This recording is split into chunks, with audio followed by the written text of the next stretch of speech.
Bharatiya Janata party ward क्रमांक 28 के तरफ से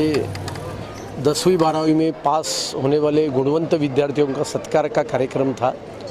तो मैंने उनको इतना ही कहा कि जो अपना पैशन है वही प्रोफेशन होगा तो जीवन में यशस्विता हासिल करने के लिए बहुत आसान होता है। साथ साथ में अपने पैशन के लिए मेहनत करना भी बहुत आवश्यक होता है और वो मेहनत करें और अपने जीवन में आगे बढ़े, ऐसी शुभेच्छा मैंने सब उनको दी। लेकिन स्लम एरिया से भी जिस तरह से बच्चे इतने अच्छे परसेंटेज लेकर सामने आ रहे हैं, तो किस तरह आप देखते हैं और आपकी किस तरह से प्राथमिकता होगी कि उन बच्चों के लिए भी आप? नहीं, ऐसे बच्चों को प्रोत्साहन देने के लिए तो इस पद्धति के कार्यक्रम हमने आयोजित किए हैं और आपने देखा होगा 95%, 92%, 94% ऐसे सभी बच्चों लेकर इस विपरीत परिस्थिति में भी उन्होंने किया। जैसे मैंने उदाहरण दिया कि इसी हनुमान नगर में एक बच्चे ने 5 बरस पहले IIT की एग्ज़ाम क्रैक की थी और इसके लिए विद्यार्थियों में, लोगों में हुनर होता है, उसको प्रोत्साहन देना ये हमारे जैसे लोगों का काम होता है और ये सभी बच्चों को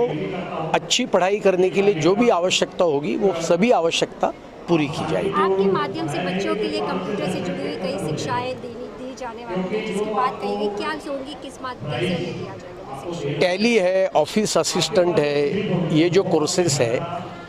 जिसके फीस बाहर 25,000 30,000 रहती है, ऐसे सभी कोर्सेस हम आने वाले दिन में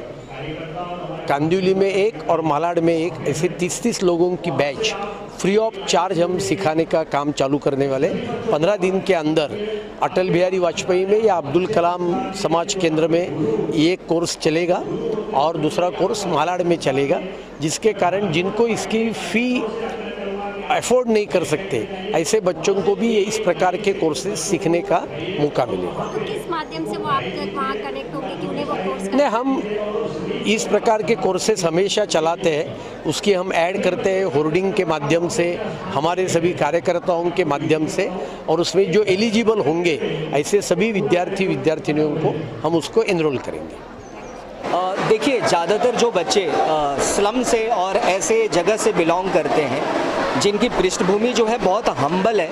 और 10 बाई 10 के कमरे में रहते हैं, जहाँ पे सपने देखना बच्चों के लिए बेईमानी मानी जाती है।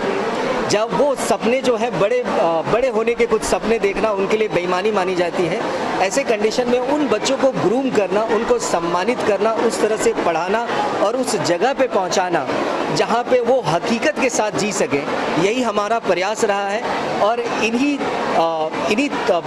दौर से उन बच्चों को जब हम बाहर लेकर आते हैं तो ये जो सम्मान देने का जो तरीका है वो फर्स्ट स्टेप होता है, उन बच्चों को वहाँ पे लेकर आना जहाँ से वो आगे का सफ़र शुरू कर सकें।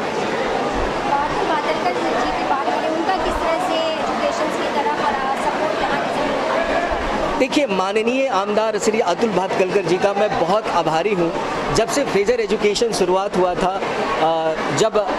इंजीनियरिंग और मेडिकल की पढ़ाई के बारे में लोग ये कहा करते थे कि ये अमीरों के बस की बात है, और उस वक्त हम कुछ सोशल लोगों के साथ मिलकर जब मैंने ये बात कही थी कि नहीं, मुझे इन हीरो को तराशना है जो इस तरह के स्लम में और 10 बाई 10 के कमरे में रहते हैं, तो उस वक्त से उनका सहयोग रहा है from the first year onwards, और ये सिलसिला चलता आ रहा है और हमने हज़ारों बच्चों को ज़िंदगियाँ बदली है इन कार्यक्रम के माध्यम से। तो मुझे लगता है कि ये जो कार्यक्रम है उसी माध्यम का अगला पड़ाव है।